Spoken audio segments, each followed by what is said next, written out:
you talking before? This is the Fan Media Panel. Woo!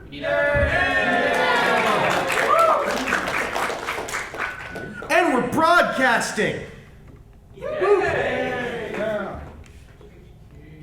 Show me more. Oh, I don't want to see that much. Never mind.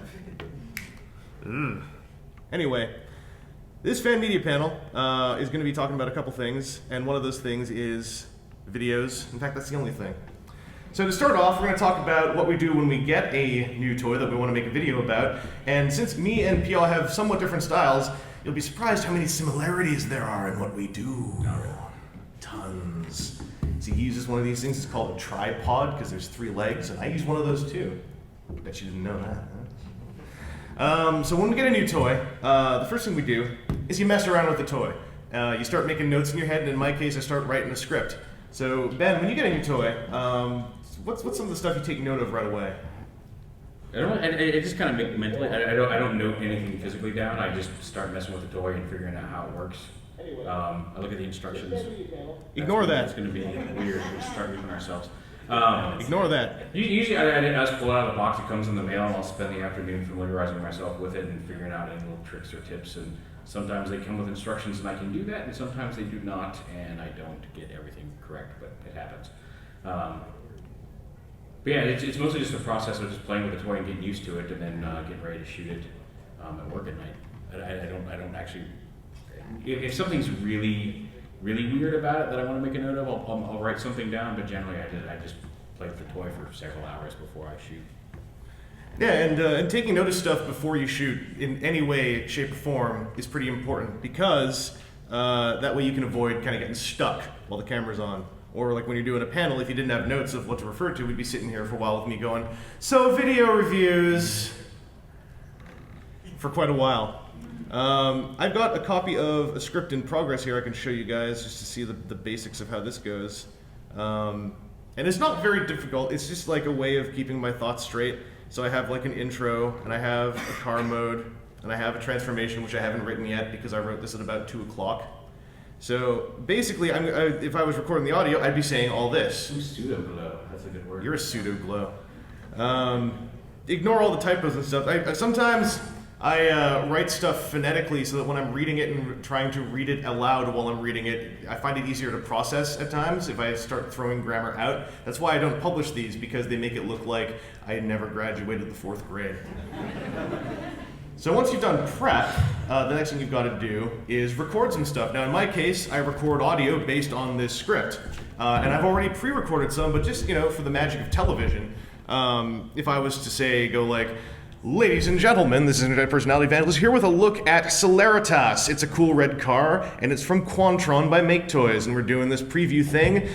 Ba-ba-bam. Now, I've connected my magic wire to my computer, all Bluetooth enabled and stuff, which is completely fake. And then we come over here, and you're going to hear exactly what I said thanks to the magic of television. Because over here in the intro,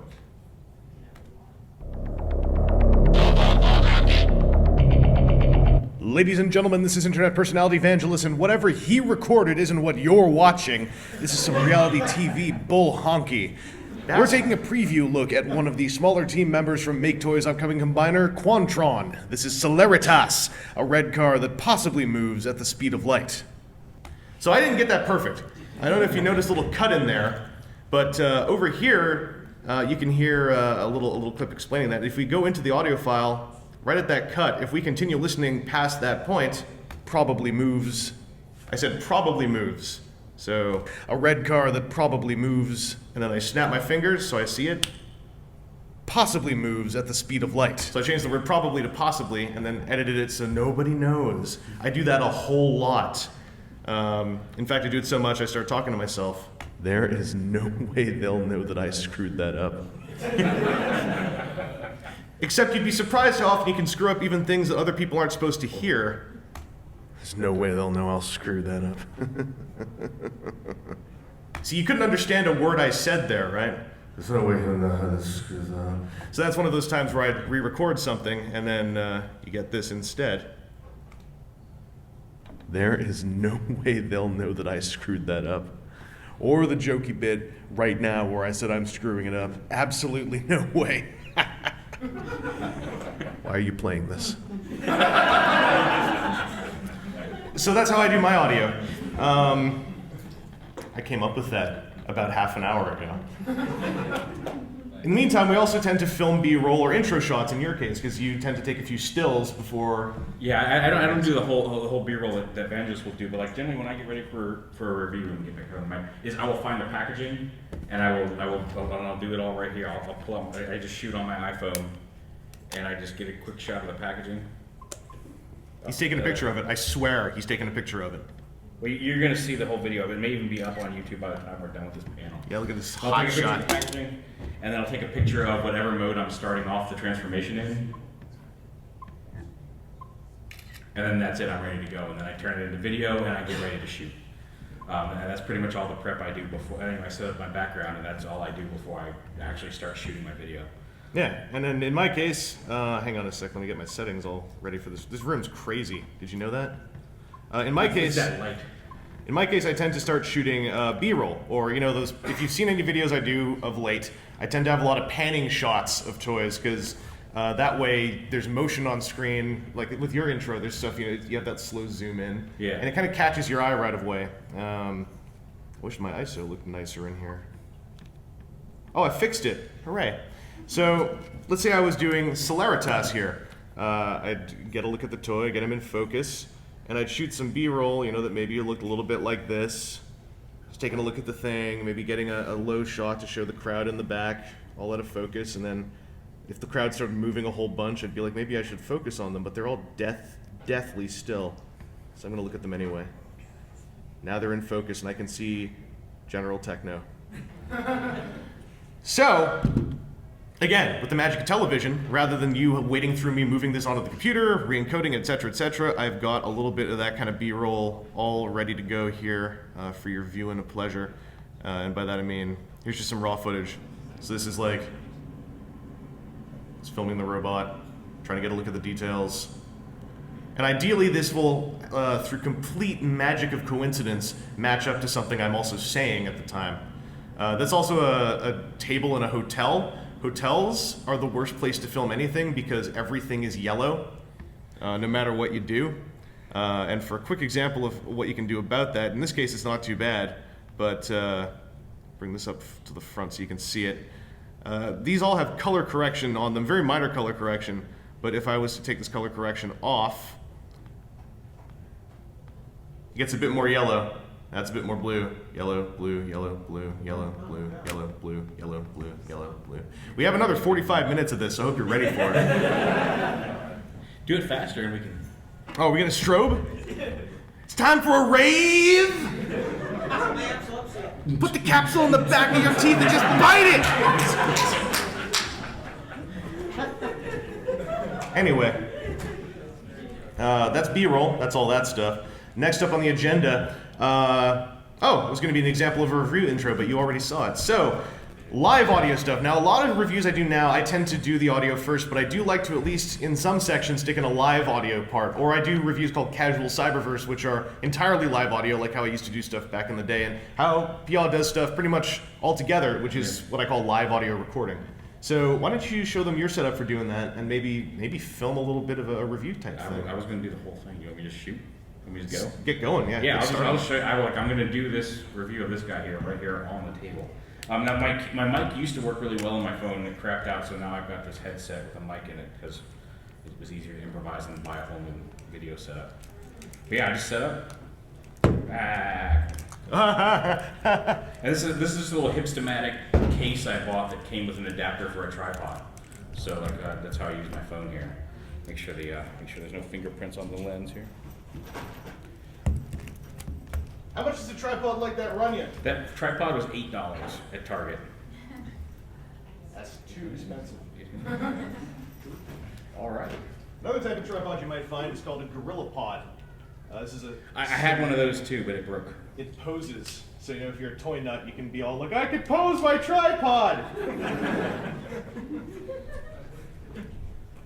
All right, and I'm all ready to go. So this is pretty much just shooting this live right here on the table. Alrighty, and here's the video review for a special TFcon exclusive review. Here's everybody out in the audience. Say hi, everybody. Hi. Pogue. My blocking that light for you here? No, you're fine. And, this is, Fans Project was really cool and let us play with these over the weekend to shoot a preview review of Quantron. We each picked a limb. I think Vangelus is going to do Celeritas. This is Blind Fire, their strafe analog here, and he's a really cool little space fighter. Like, I was not real big on him. I don't think he was my favorite one in the set. I was looking at Nose Cone or Afterburner here.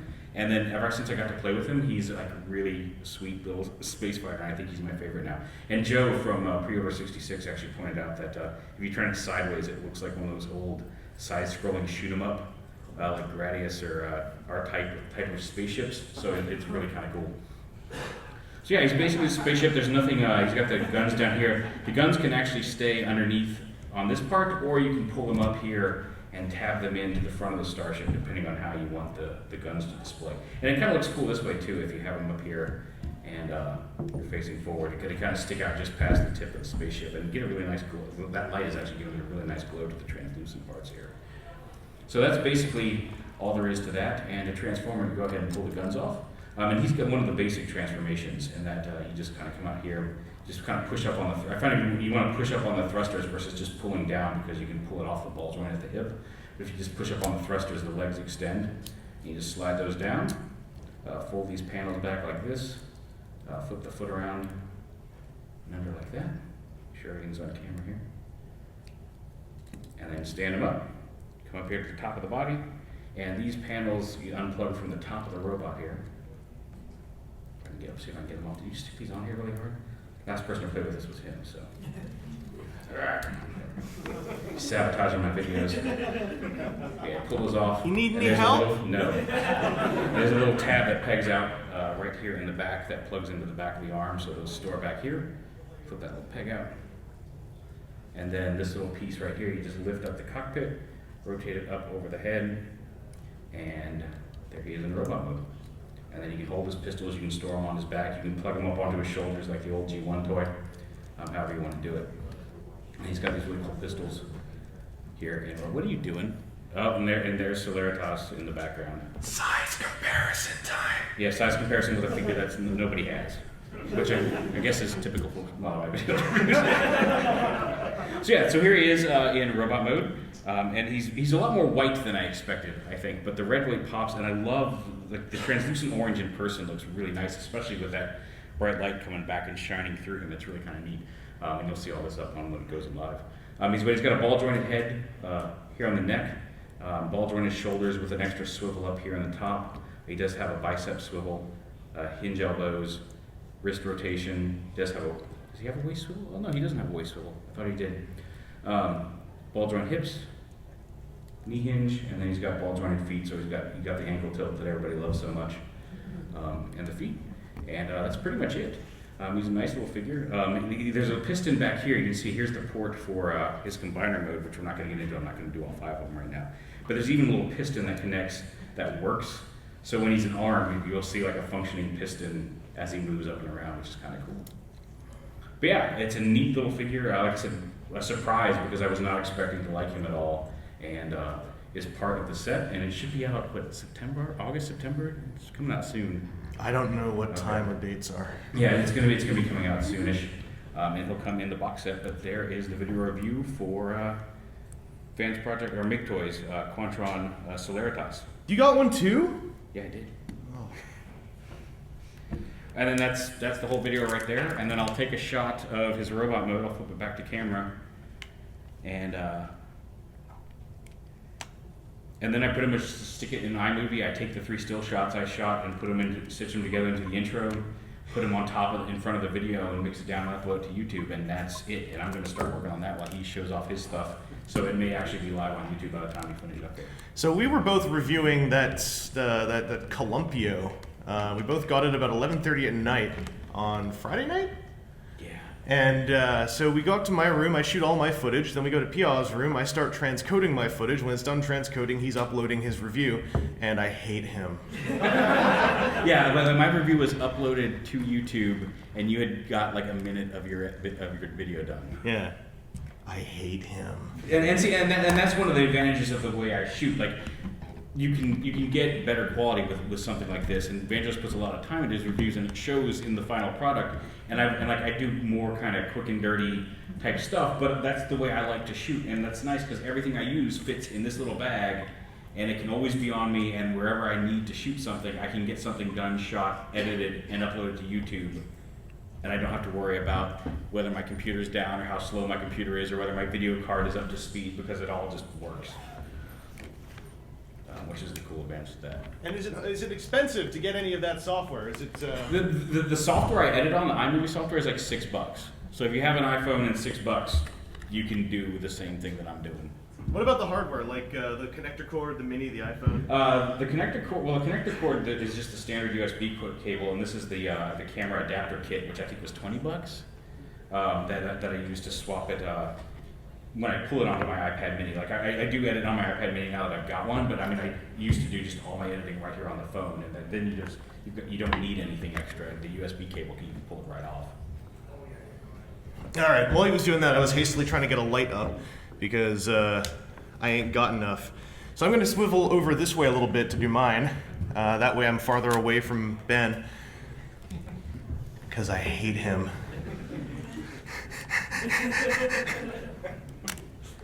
So I'm going to do the posability section for Celeritas because usually I do live audio for my posability sections in order to maintain a little bit of that magic you get from live audio, which is reacting to the situation as it happens, improvising, etc. I sometimes try to improvise in my pre-recorded audio if it feels natural, and that's really the main thing. No matter what you're doing, it's best to try to sound natural, like if I was going to give any kind of piece of advice. Because if you sound stilted while you're talking, or it sounds like you're reading off a piece of paper, it eventually starts to show through when people realize you tend to speak the same way when you're reading off a piece of paper. And now we're going to start taking a look at the posability of the robot mode of Celeritas. And like if I spoke like that all the time, I think I would actually get murdered at a convention. So I'm going to get this going. Now, when I do the audio thing here, if you are someone who wants to use an external audio source, like a recorder like my Zoom H4n, rather than a shotgun mic or just your onboard audio, you're going to need to synchronize that audio. And something I do to synchronize that audio is I push play on here, and then I do this. Celeritas posability. And those are the kind of things in my outtake reel. That's why I don't have one, because it's boring. It would be a whole bunch of clapping and snapping and half-said words and dead silence, and maybe that gets some people excited. I don't know. So Celeritas, this is the part where usually I try to come up with some kind of silly, gimmicky little phrase like, I bet this guy poses at the speed of light, but people are here. So if I do that, they're going to throw a shoe at me. I don't know if you can see in the background, but there are actually people here, and this is really terrifying. Let's put the toy back in front of them so I don't have to see them as humans. Now I just see blurry shapes, and that's generally how I like to look at the world. This guy has a ball-jointed head, and his head's on a little platform that moves up as well. And that's for other stuff, but it does allow for a little bit of extra head range because you can get him to peek up and over his chest so he can look down at his pants and go like, what did I do wrong? He's got ball-jointed shoulders, and they've got that thing that you get sometimes with these kind of toys where it's a ball joint and then the socket on the ball has its own outward hinge so you can have a bit of outward motion while having a huge shoulder pile on. This guy's got ball-jointed elbows, just big old ball socket elbows, and they give you an implied bicep swivel because they're big, bad ball socket, big, fat, right in the socket kind of ball joints. He's got a ball-jointed wrist, although it doesn't really get any kind of side-to-side motion that's meaningful. It can turn the other way, so he can be kind of like, but that's about it. His waist has a joint, but you have to unlock this butt flap back here to make his waist joint actually work, and if you do that, then his waist can start swiveling around so he can get his hips going and, you know, dance a little bit like you like him to do. He's got ball-jointed hips with a pretty good range of motion, a thigh swivel with them mushroom pegs. He's got a soft detented ratchet on his knee. It's not like the kind of ratchet where it's going to make it go from click to click and nothing in between. It's soft, it's perhaps slightly buttery, but a little bit rough and potato-like. Well, that's how we define ratchet joints. And this guy has ball joints down on top of his feet, which gives him a little bit of toe tapping action and just a tiny bit of ankle tiltage, so that means we don't have to throw him in the trash. I have brought out my backdrop. This is the backdrop I tend to use for reviews right now. It's just a Kotobukiya mechanical chain base. It's something that often is sold out, and then suddenly there's a whole bunch of them again on places like HLJ or AmiAmi or Hobby Search or all the sites that most everyone knows of now that they go to looking for fresh Bandai releases like Fig Arts or Macross Toys and seeing them sold out. And there are knockoff versions of this, at least one major one, which probably serves your purpose just as well. But just to give it a go, let's take Celeritas here, and this is a durability test I tend to do only when I number one, I'm asked to do it, or if I think it'll really showcase that the toy is not as fragile in kid gloves as you might think. So you take the toy and you throw them at the thing. Nothing happens. In fact, I threw him so sissily I didn't even hit the back wall. So we'll try that again. There, he survived. So this guy can be thrown against a wall and nothing breaks or shatters or anything, unless I broke something and I don't notice, in which case I'll hide it in editing, because that's the magic of editing. But that's the posability section for Celeritas. That was about 3 minutes, 25 seconds for a toy about the size of small deluxe. That's okay. Sometimes those posability sections get a bit long, and then I just feel embarrassed because now I've got a 5-minute video with a 9-minute posability section in the middle, and you know, one always has to work to improve on oneself. Anyway, let's move on to my overall thoughts, which I haven't written yet. And I push stop on here. I would push stop on there, but I'm recording audio for this whole panel. I'll turn this light off so it stops annoying you guys. And that's live audio recording. For something like a casual Cyberverse review, that would be the whole thing. I would still, just because it's my taste, film a little bit of B-roll to start laying over on top of that. Or if there's parts of the live audio that I don't want to use, like a bad stutter, or you know, a part where I say something racist or anti-Semitic, or you know, you can hear like the stuff I do in my other room, which I've called the Big Pink Kill Room. You know, I can cut all that stuff out, and then I can put B-roll over top so you don't hear it happening. You don't even know a cut happened, and nobody can prove anything to the NSA. So, moving into that, editing. Let's briefly switch back over to the laptop if possible. I'll just show you guys a little bit of a simple look at the editing side of this. So I talked about this last year. Final Cut Pro 7 is what I use, but this is also kind of what any editing program will look like when it's been squished down for a clone display. Usually the windows will be a bit smaller and etc., but I messed with everything. In fact, I can go in here and I can just go arrange standard. That should fix everything up. There's usual layout. You do a little bit of editing in terms of iMovie on there, right. And that involves setting up your intro and just cutting the front and back. Oh, he's... Oh, whose advertisement is that? I don't know. I had it uploaded and now I don't know. Why can't I get back to my thing? YouTube is also a very fickle mistress who will sometimes sit at processing 95% for literally hours. Yeah. Anyway. Well, I had a percentage there and now it's gone. Now something's playing. So. It's down in the bottom right corner. You're sponsored by what? KY. It's a good thing you guys didn't see that. Let's switch back to the camera too, if we could, because yeah, I was thinking if you could hold up the what is it, the iPad Micro Mini? The iPad Mini. If you could pop open iMovie and we just show people just what the little iMovie project looked like. Oh yeah, the iMovie project. I don't know if I can back out of this and have it still uploaded. Oh, okay. No worries. Well, I guess we're gonna find out. All right. This is exciting. Yeah, basically, here's the movie as I laid it out. Where's the camera at? You can see it right there. That's my project. I pull it up. I go back into the editing, and it looks like this. I pull a clip in. Basically, here's my video clips up here. I've got the top one is but the middle one is the one that I shot with I stitched the pictures together. The bottom one is the main video file, and then when I actually just go ahead and pull these up. Basically editing it in. Come on, there we go. Come on out of there. There's an empty project, and so to add to it, I tap on that, I drop it down, and then I'll add, and then that's the intro done. I tap down, I add the raw video. I can adjust the, that's the thing I like about the iPad Mini versus the phone, is I can tap on that, it brings up the audio. It should be showing me the audio waveform. But it lets me, I can see the percentage, I can raise or lower the audio if I need to. And then it's just a matter, I just back out here, I hit that. And it's his famous review, My Movie 1. I hit save video to camera roll, I hit the quality I want to save it at, and then it just exports. And once that's done, that takes a few minutes. It takes about a minute for every minute of video. This one's a little faster. And then once it's there, it's in my camera roll, and I can go. Usually I pull it off of here and use my computer to upload it. The hotel Wi-Fi here is insane, so it's actually uploading to YouTube in the YouTube app right now. Let me check on that. That's Comic Seal.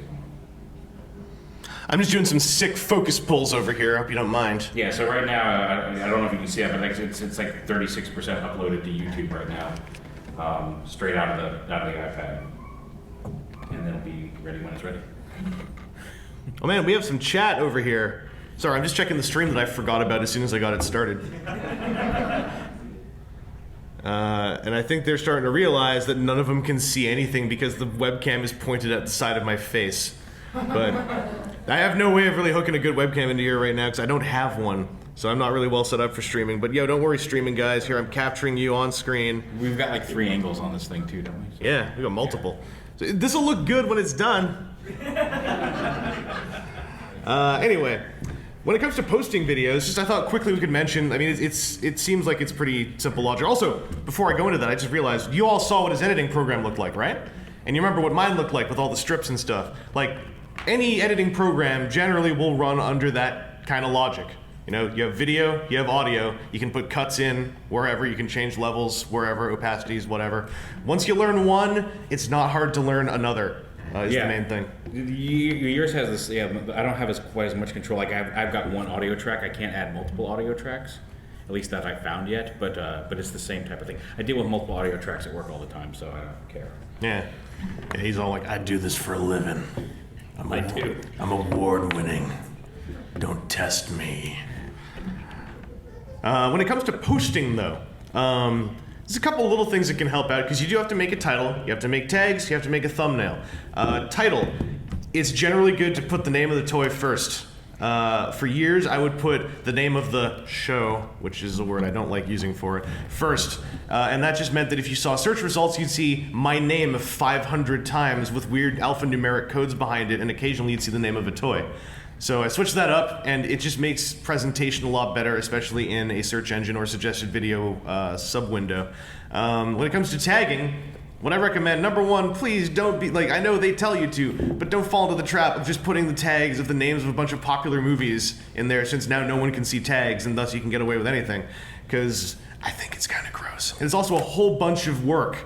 What I do is I have like a pre-made set of tags that apply to any toy: action figure, toy, collectible, review. If it's a robot, mecha, robot. If it's a transformer, transformer. And then that already, I think, covers a whole lot of ground. I put the name, I double up on the name of the toy. Oh, I do that too, and yeah. all stuff, but yeah, I don't go nuts with a 75%. Although I will share some inside baseball I learned from a series of, and this is a really gross word, webinars that I took with someone from Google. Yeah, I know you. Yeah, Joe, webinar.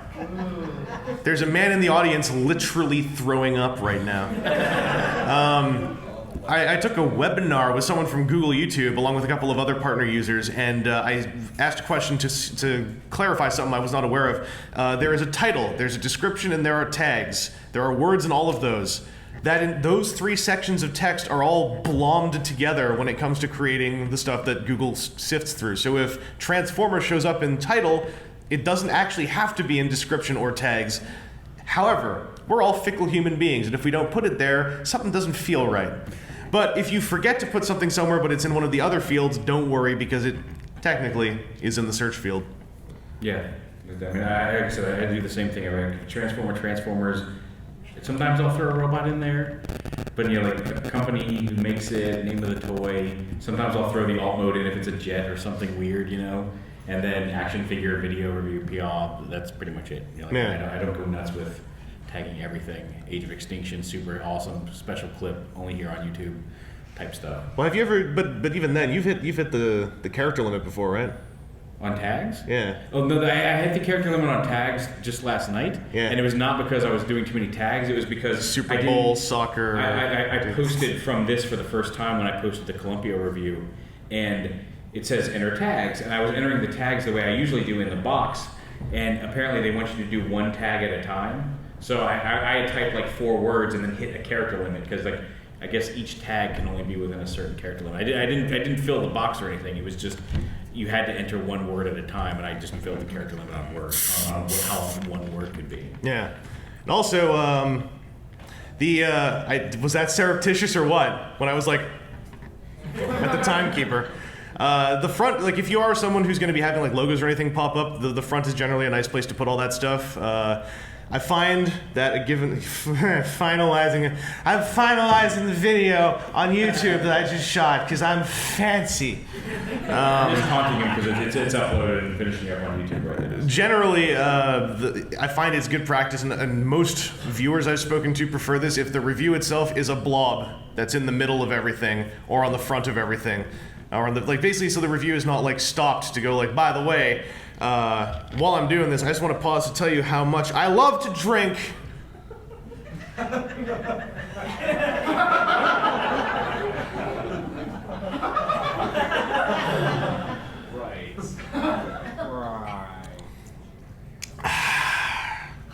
I'm gonna be the one that catches hell for that. You know that, right? Soda pop. By the way, visit my sponsor, kbtoys.com. So, try to keep that stuff, somewhere where it's unintrusive is my recommendation, because I find that doesn't muddy the message too much. And what do you? You didn't give him his guns. He doesn't need his guns. He's a pacifist. Brandis is a pacifist. His guns are made of like laser. It's crazy. Anyway, that really is the crux of our pre-recorded part of the panel. We've got just under 10 minutes for Q&A. If anyone has a question about really anything, life in general, YouTube things, why I didn't actually build another layer on here, there's a mic in the middle if you would like to ask anything. If you want to have any examples of questions you could ask, you could go up there, for instance, and go like, hey, Vangelus, why is there no Hercules video up yet? Or you could say, hey, where's the washroom? Or, what?